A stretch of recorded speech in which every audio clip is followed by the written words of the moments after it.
keluarganya jadi malu, tetapi juga merusak fondasi kepercayaan masyarakat terhadap desa. Suap menyuap, ya, baik karena jabatan atau karena ingin pengadaannya dimenangkan. Kepala desa merangkap jadi bendahara. Resminya ada bendaharanya, tapi dia yang megang uang sendiri.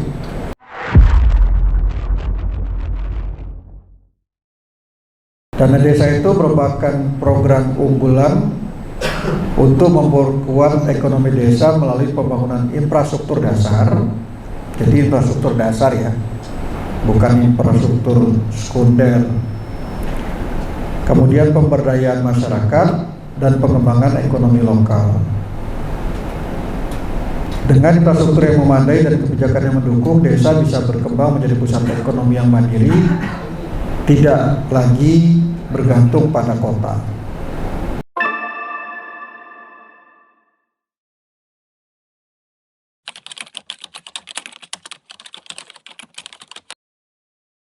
Kita tahu bahwa ada berapa desa di Kalimantan Barat, Bapak Ibu? Ada yang tahu? Nggak ada yang tahu. Ada 2046 desa. Kalau kita lihat indeks desa membangun, sudah tidak ada lagi desa yang sangat tertinggal sejak 2021. Kemudian jumlah desa dengan kategori mandiri juga terus meningkat. Kalau kita lihat data terakhir tahun 2023, terdapat 877 desa dengan kategori mandiri. Artinya mereka bisa sebenarnya membiayai desanya sendiri. Tentunya kita semua berharap pada tahun 2024 ini dan tahun berikutnya jumlah desa dengan status mandiri akan terus bertambah ke angka 2000-an tadi. Melihat betapa pentingnya peran desa, tidak heran bahwa program-program saat ini banyak yang diarahkan untuk memberdayakan desa.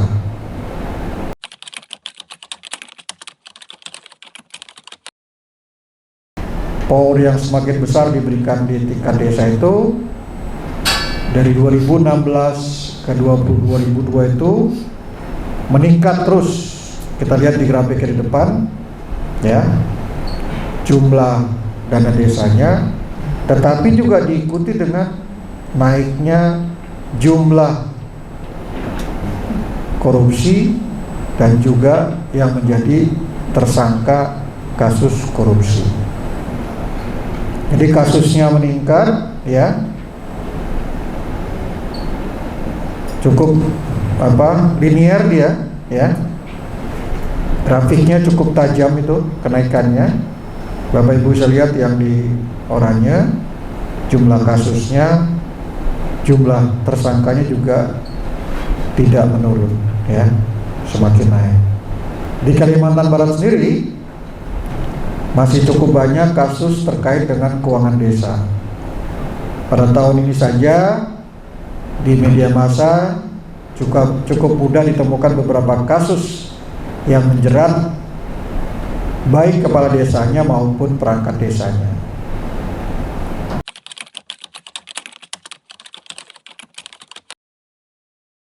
Dari pengawasan BPKP,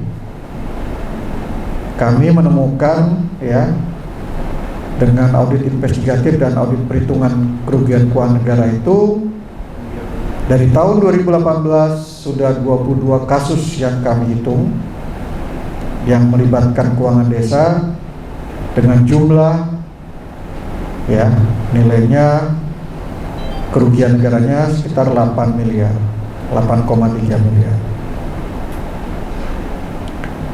Bapak Ibu, kita perlu ingat bahwa dampak dari tindak pidana korupsi itu sangat luar biasa. Bukan saja dampak bagi Bapak Ibu yang namanya menjadi rusak, gitu ya, keluarganya jadi malu, tetapi juga merusak fondasi kepercayaan masyarakat terhadap desa dan juga perangkat desa.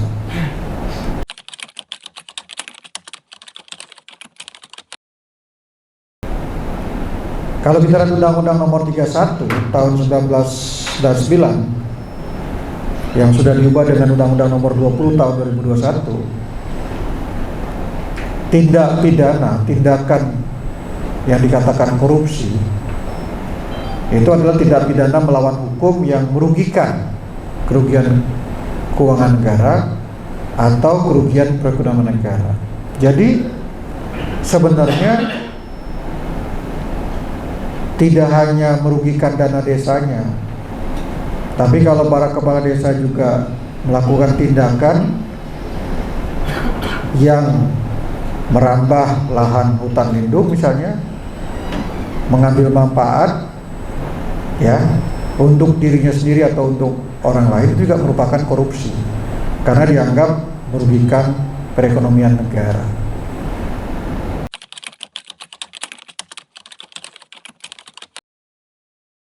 Paling gampangnya sebenarnya ada 7 macam yang disebut sebagai tindak pidana korupsi. Merugikan uang negara itu sendiri, suap menyuap ya, baik karena jabatan atau karena ingin pengadaannya dimenangkan. Penggelapan dalam jabatan, pemerasan, misalnya orang ingin tanda tangan surat-surat mengurus tanah, bapak peras harus bayar berapa, itu adalah juga korupsi. Perbuatan curang, bentrok kepentingan dalam pengadaan, dan juga bapak ibu menerima gratifikasi misalnya dari pengusaha kebun sawit ya, untuk tujuan menguntungkan mereka.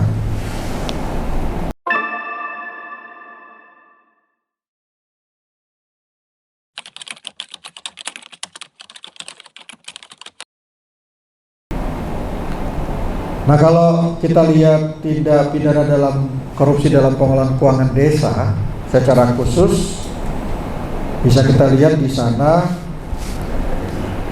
lingkupnya. Kalau Bapak Ibu pernah lihat siklusnya, itu bisa kita lihat dari perencanaan, pelaksanaan, penatausahaan, pelaporan, pertanggungjawaban. Jadi bukan hanya menipunya dalam hal pertanggungjawaban ya.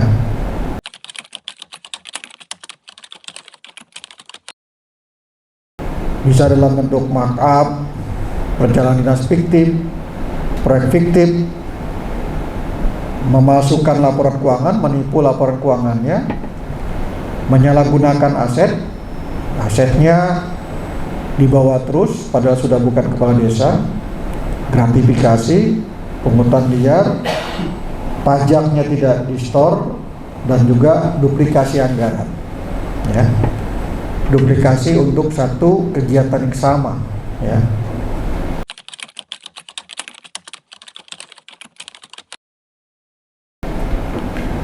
Ini biasanya terjadi dari pemisahan fungsinya nggak berjalan. Jadi kepala desa merangkap jadi bendahara. Resminya ada bendaranya, tapi dia yang megang uang sendiri. Kedua, ya memang karena kompetensi SDM-nya, karena Bapak Ibu tidak paham. Ada yang jadi kepala desa itu karena jago berantem, gitu kan, menang dia. Ada yang memang dia kepala adat, ya. Karena itu kompetensinya harus kita samakan dengan pelatihan seperti ini. Kurangnya pemahaman terhadap peraturan. Memang tidak mudah memahami peraturan Indonesia, banyak sekali peraturannya. Dan juga karena pengawasannya belum efektif. Walaupun sudah banyak lembaga pengawasan, tidak bisa ya semua diawasi. Inspektorat hanya berapa tenaganya. Kemudian juga bisa karena memang panduannya, kebijakan dari pemerintah daerahnya belum ada ya.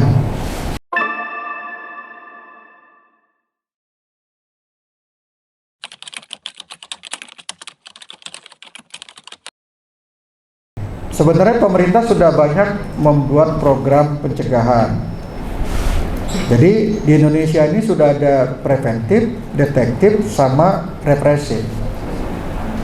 Preventif itu mestinya ditumbuhkan dari desa sendiri, dan juga mungkin detektif, sedikit aja deteksi, harusnya awareness ada di kepala desa, sadar dia, ini bahaya. Jadi kemampuan mendeteksi tadi satu yang salah atau akan jadi besar, harusnya ada dari diri dari Bapak Ibu sekalian. Nah, kemudian ada represif, itu sebenarnya dilakukan oleh aparat penegak hukum bersama auditor, BPKP, inspektorat, ya. Kalau pendekatan preventif itu berfokus untuk mencegah terjadinya korupsi sejak awal melalui berbagai kebijakan, sistem, dan tindakan yang mengurangi peluang terjadinya tindakan korupsi. Seorang kepala desa yang mendapat penghargaan biasanya orang-orang yang dari awal mendesain, merancang bagaimana di desanya tidak ada korupsi. Nanti diundang ke tingkat nasional untuk berbicara bagaimana dia punya pengalaman menolak suap dari perkebunan, dari tambang, ya. Kalau kita menggunakan preventif, kita membangun yang disebut sebagai sistem pengendalian internal. Kita bisa juga mengukur efektivitas pengendalian korupsi kita. Kalau di KPK diukur yang disebut dengan MCP, Monitoring Center for Prevention. Kemudian kita juga bisa melakukan pendidikan anti korupsi. Kita membangun yang disebut sebagai kegiatan masyarakat peduli anti korupsi. Jadi dengan deteksi ini kita akan mengidentifikasi dan menangkap tindakan korupsi sebelum menjadi kerugian yang lebih besar. Kita bisa melakukan audit, kita juga evaluasi menggunakan teknologi Siskedes, dan juga membuat saluran-saluran pengaduan. Jadi kalau Bapak Ibu membuat saluran pengaduan, tentu dari awal yang tadinya Bapak Ibu tidak ketahui, tidak awasi karena tidak tahu administrasinya tadi, Bapak Ibu langsung dikasih tahu oleh masyarakatnya sebelum masuk menjadi pendekatan represif yang bertujuan berfokus pada penegakan hukum terhadap pelaku korupsi dengan tujuan memberikan efek jera dan juga menegakkan keadilan. Pendekatan ini dilakukan melalui penyelidikan, penyidikan, penuntutan, bahkan sampai dengan putusan.